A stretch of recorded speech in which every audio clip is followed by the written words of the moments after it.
going on? Welcome back to Adeline's Horror World. My name is Adeline, but of course, you guys already know that. So last we left off, we took a look at what is, in my opinion, one of the most iconic horror sequels of all time, Final Destination 2. Also, thank you guys so much for the attention that my reviews for the first two films have garnered. My review for Final Destination 1 is quickly becoming one of the most popular reviews on my channel, so I highly appreciate it. Keep it up, guys. And today, we're going to be looking at the third installment of the franchise, Final Destination 3. So without further ado, let's get started. So Final Destination 3 stars Mary Elizabeth Winstead, Ryan Merriman, Chelan Simmons, Crystal Lowe, Texas Battle, Kris Lemche, Alexzandra Johnson, and is directed by James Wong. Yep, same guy that made the first film. Glenn Morgan also returns to write the film alongside Wong. This is the installment that most fans often consider their favorite of the entire franchise, and it has become arguably the most popular film of the entire series.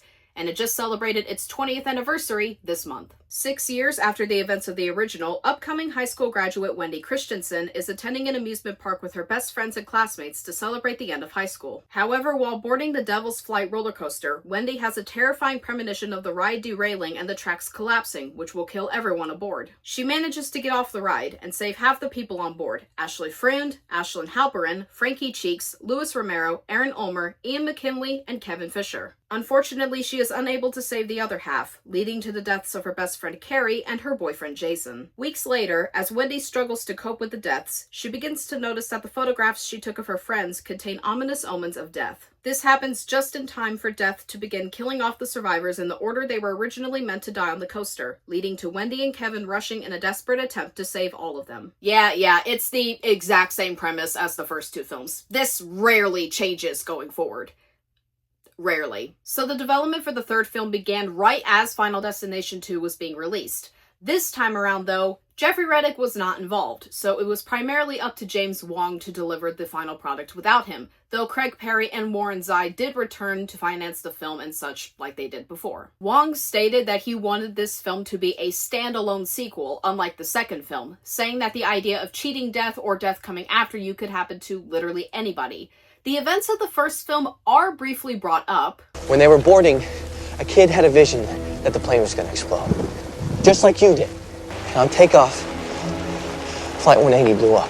But it never gets mentioned again, except for that retcon deleted scene in the Choose Their Fates version that is no longer canon that does mention Kimberly and Burke dying after the events of the second film. The third film was actually almost filmed in 3D like 4 and 5 ended up being, but the idea was eventually abandoned due to financial reasons, and Wong said that the blood and fire effects would not come through properly as they should through the filters.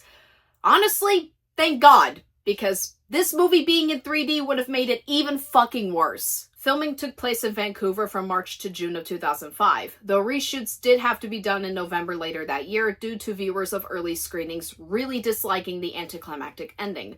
So, as a result, the entire subway derailment sequence was filmed. That way the movie could have a more badass ending. Quite a bit of the roller coaster premonition sequence was filmed on an actual roller coaster called the Corkscrew, which has unfortunately since been sold off.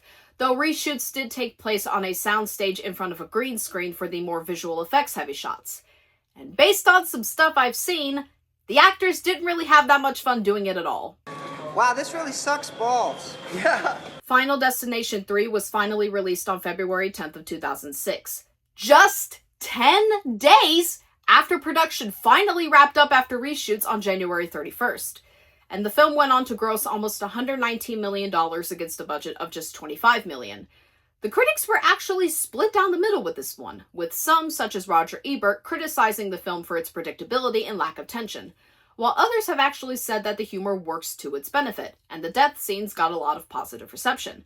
Mary Elizabeth Winstead's performance was heavily praised, with many horror fans putting Wendy in their lists of favorite final girls of all time because of Winstead's acting making the character very believable. Rotten Tomatoes currently has Final Destination 3 at 44%, and the critics' consensus goes as follows. Final Destination 3 is more of the same, gory and pointless, with nowhere new to go.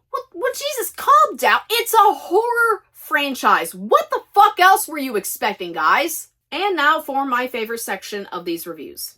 Adeline's Horror World Trivia Time. Again, only one fun fact for this one. as with the second film. So here we go. Did you know that this was the second film where Mary Elizabeth Winstead and Ryan Merriman had roles together? In 2004, a few months before they were cast in 3, they were both supporting characters in The Ring 2, the sequel to the first American film, which was directed by Hideo Nakata and released in 2005. Merriman portrays Jake, a high school student that falls victim to Samara's cursed tape in the beginning, and Winstead portrays a younger version of Samara's biological mother, Evelyn, who Sissy Spacek would play the present version of later in the film. And now, for the actual fun part. This was something I did not expect to do with this review specifically, but I thought, why the hell not?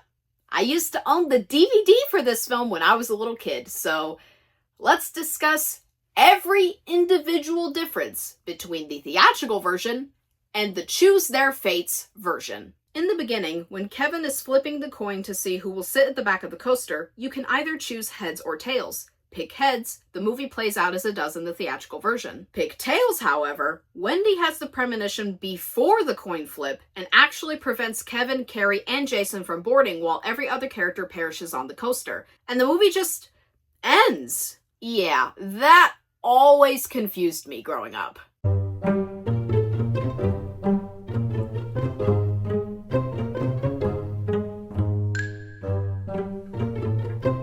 After you picked heads, which is the only logical pick you could actually choose, the next scene we get to choose is from the Tanning Beth dead scene, where you have the option to pick which temperature Ashlyn should set the heat to.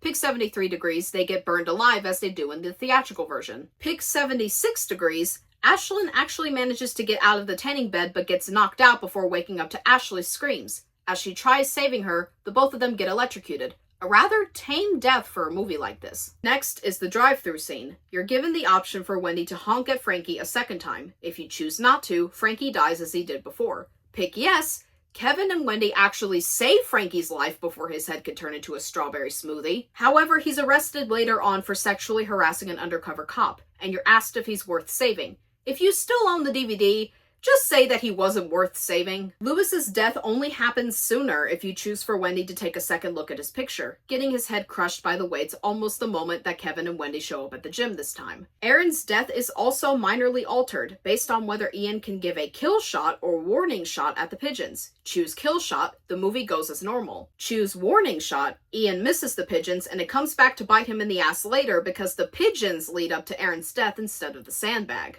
Ian's death is also minorly altered. Make him jump left, he dies as normal. Make him jump right, he gets completely crushed by the falling sign, and you get the original ending that the film would have got. Forget it. It's broken. You all right? Everything's under control. The final decision only minorly changes the ending. If you pick for Wendy to not look at the map on the train, the movie ends ambiguously as it does in the theatrical version. If you pick for her to actually look at the map, her premonition does become a reality, and we see her getting splattered by the train in the final few moments. So Final Destination 3 was the very first film of the entire series that I did watch. And like I said before, I did own the DVD that had the Choose Their Fates version, which was honestly a pretty fun feature for the film. And this film did stick with me for so many years because of my fear for some roller coasters and also my innate hatred for tanning beds. But however, when I watched this film again last year in anticipation for Bloodlines, my love for it completely died away the moment I saw the amount of problems that the film actually has. But upon rewatch for this review, I honestly think that the movie is just okay.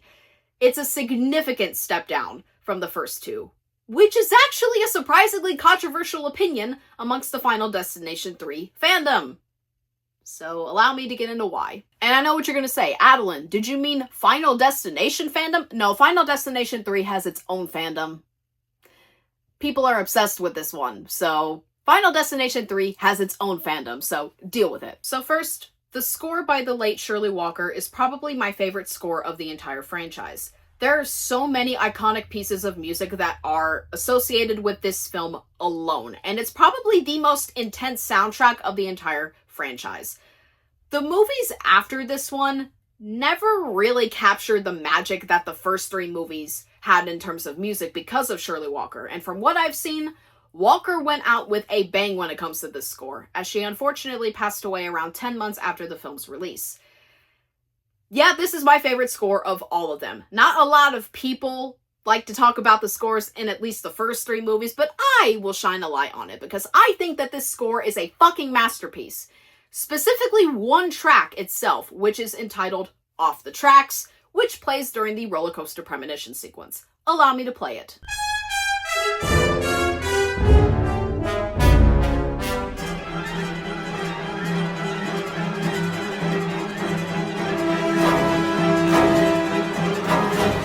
Next, I will admit that Mary Elizabeth Winstead gives a tremendous lead performance as Wendy. Now, personally, I'm not the biggest fan of Wendy as a protagonist. I know, controversial opinion, oh my god. But Winstead's performance is so good that it elevates it quite a bit to where Wendy is decently likable at best. Her fear and panic is the most realistic of any protagonist in the series. She has some surprisingly sincere and tender moments with her sister, and her friendly chemistry with Ryan Merriman isn't too bad. Sure, I do wish that Wendy had a little bit more to her character as a whole, but I like Winstead's performance so much that I can kind of ignore that.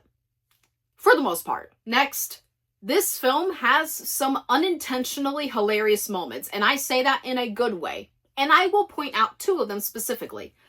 First, the smash cut from Ashley and Ashlyn burning alive in their tanning beds to the two coffins at the cemetery is so dark and twisted and weirdly funny that it actually got a surprised laugh out of me on rewatch.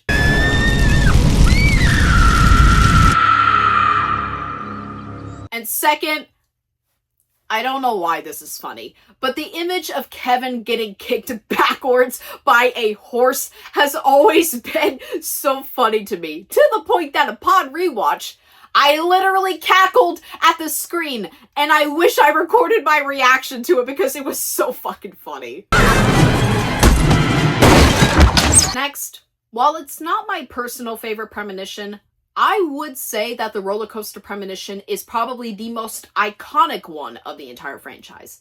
If you don't think of a logging truck when it comes to Final Destination, you will absolutely think about that damn roller coaster. I can appreciate that some of this was actually filmed on a real roller coaster. And while some of the CGI hasn't aged particularly well, there are still some tremendous and shocking moments that make this a legendary premonition sequence.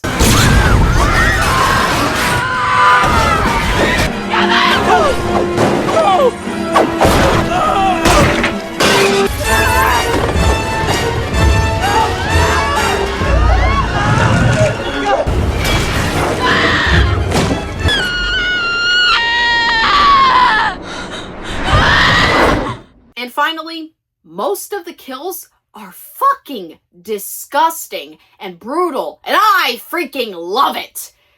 The only kill that's kind of anticlimactic and underwhelming is that of Julie's random best friend. So I'm not really gonna show it here. She just gets impaled by a pole. That's literally it. Every other kill, though, they're freaking amazing. They're incredible. Though I do have an issue with some of them that I will get to later. Not much else to say. These are just really great deaths. The tanning bed sequence is probably the most traumatic death of the entire franchise to me. And I will forever forbid myself from going anywhere near tanning beds. Thanks, James Wong.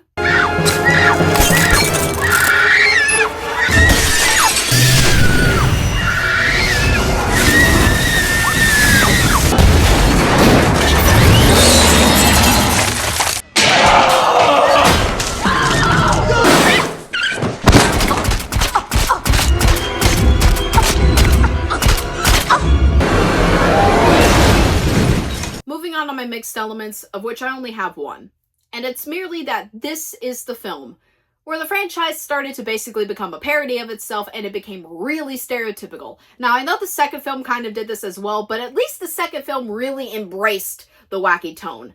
This film is all over the place. There will be moments where the wacky tone does work, But then there will be moments where it doesn't work at all, and this is when the franchise started to get stupid in a really bad way, in a really stupid way. There are moments that feel straight out of Scary Movie here because of the stupid moments that happen. Primarily the idiotic character decisions that I'll get to later.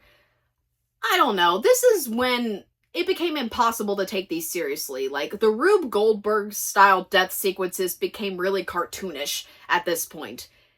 And I just can't take it seriously at this point anymore. Moving on to my negatives, of which I have quite a few.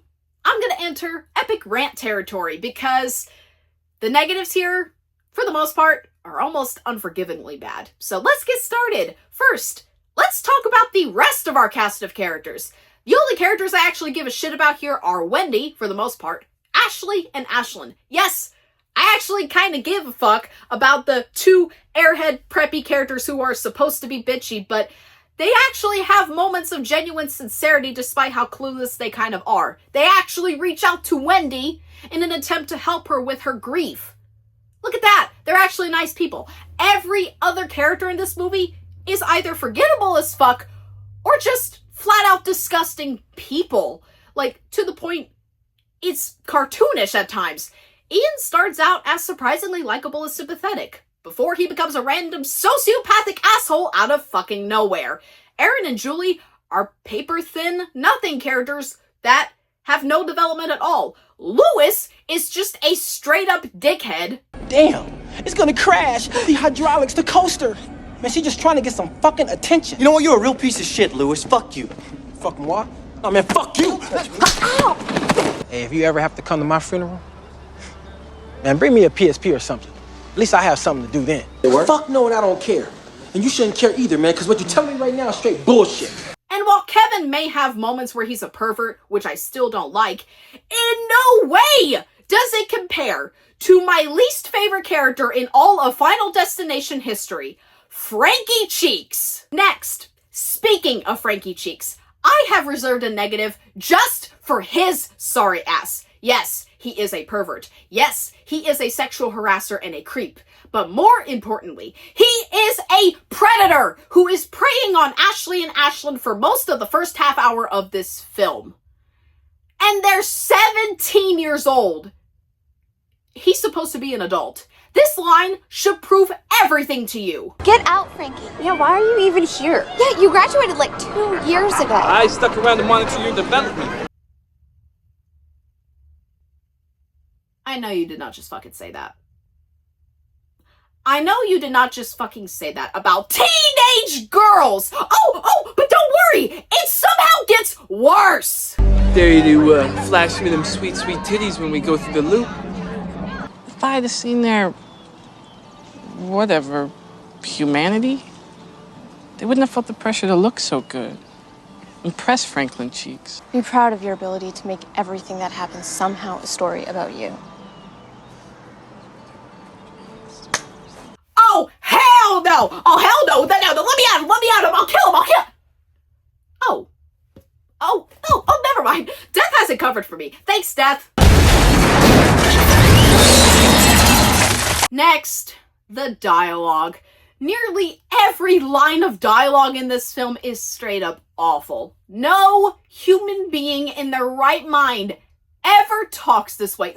Just take a look at some of this totally award-winning dialogue here. I mean, you know, I'm such a control freak, like, I couldn't handle that. I think that maybe you're nervous about this roller coaster because they say the real fear with these rides comes from the feeling of having no control. Well, it's nice to see that things haven't made you any less of a control freak. Or what, like he's gonna get crushed by a giant SpongeBob? Hey, SpongeBob lives underwater. It's so sad that you know that. Wait, what? Wait, no, it's not sad. It's not sad. What the hell, Wendy? What is this dialogue? What the fuck is going on? What am I watching? Next, I just hate that most of the kills are really covered up with some very mediocre CGI. Lewis's death is the biggest offense of this, as they made an actual practical fake head that they did crush, only for them to go back in post-production and digitize it to make him more splattery, I guess. Guess what? It doesn't work. Ian's death also suffers from this. Why use CGI? It makes no sense. Oh well. At least it's not as bad as the fourth film in this regard. Next, I'll put this very simply. There's no Tony Todd. There's no William Bloodworth. Todd is only in the film as a voice cameo for when he voices the Devil's Flight statue. You may never return from Devil's Flight. And for when he's on the intercom on the subway train at the very end. The next stop is the end of the line. Other than that, no William Bloodworth, so fuck this movie, I guess. And finally, let's go back to what is absolutely my favorite part of all. The stupid damn character decisions that plague this film's runtime. This time, though, nearly every fucking character suffers from this, to the point that I want to throw shit at the TV screen every time that they happen. And sadly, the protagonists fall into the category. Which I didn't have to say about the second film, but I have to say it about Wendy and Kevin here. So, you know what I'm gonna say. You know how this works at this point. Now, I know that this first one happens during the premonition, but sure, Frankie! Go ahead and whip out that damn video camera while the roller coaster is doing loopy loops so we can easily fall from your hand and onto the fucking tracks!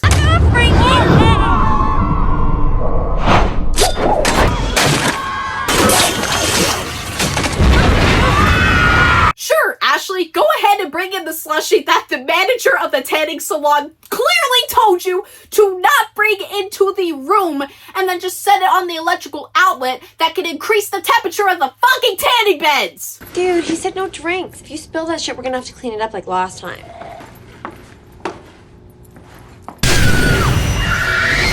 Sure, Ashlyn, change the temperature of the room entirely so you can kick off the damn ventilation system. Oh, and guess what ends up happening? A few degrees won't hurt.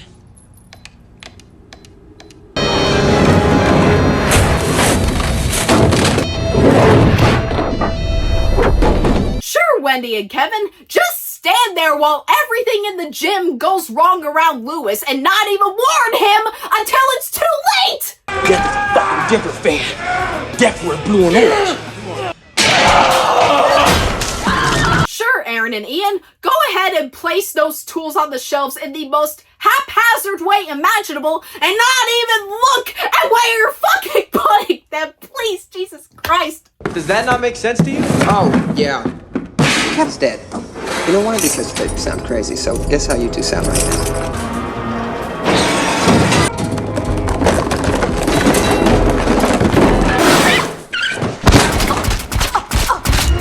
Wendy and Kevin, don't bother making an actual genuine attempt to save Ian and instead nearly get his ass fucking killed because of a false warning like dumbasses! Ian, watch those boxes! We're not gonna apologize for trying to save you. What is this movie? What the fuck is it? What am I watching? Why are they so stupid? Why they do that? So overall, guys, Final Destination 3 is just kind of a mess. Wong's heart is in the right place when it comes to making this movie, but for the most part, it's just all over the place. The dialogue is awful, most of the characters are incredibly unlikable, the CGI can be overkill at times, and the character decisions are so stupidly prevalent this time around that they actually piss me off. But it's still a decently good time. It's not as good as 1 or 2, but it's a pretty fun movie nonetheless. There are a lot of people that hold this as their favorite film of the entire franchise, and I completely understand why they would think so. Hell, it even used to be my favorite for so long. But unfortunately, my love for it has just kind of faded over the years, and it just gets less and less good over time the more and more I start to see the problems that are at the forefront of this film. I'm going to give Final Destination 3 a C. So what do you guys think of Final Destination 3? Do you like this movie? Do you hate this movie? Do you love this movie? Or is it just in the middle for you? Let me know and we can discuss it in the comments below. Also, go ahead and let me know where this film falls in your ranking of the franchise. So anyways, be looking forward to my next review, which will be covering... Oh, what's that? Oh, Final Destination 4 is next? Oh dear. Well, be looking forward to my next review, which will be covering what is likely the worst movie of the entire franchise. Also, if you're new to the channel, be sure to like the video, subscribe to the channel, and switch your notification settings to all. That way you can be notified for all future videos and content here on the channel. So anyways, guys, I guess that's pretty much it. So anyways, I'm Adeline. This is Adeline's Horror World, of course. You guys already know that. I love all you guys to death. And until next time,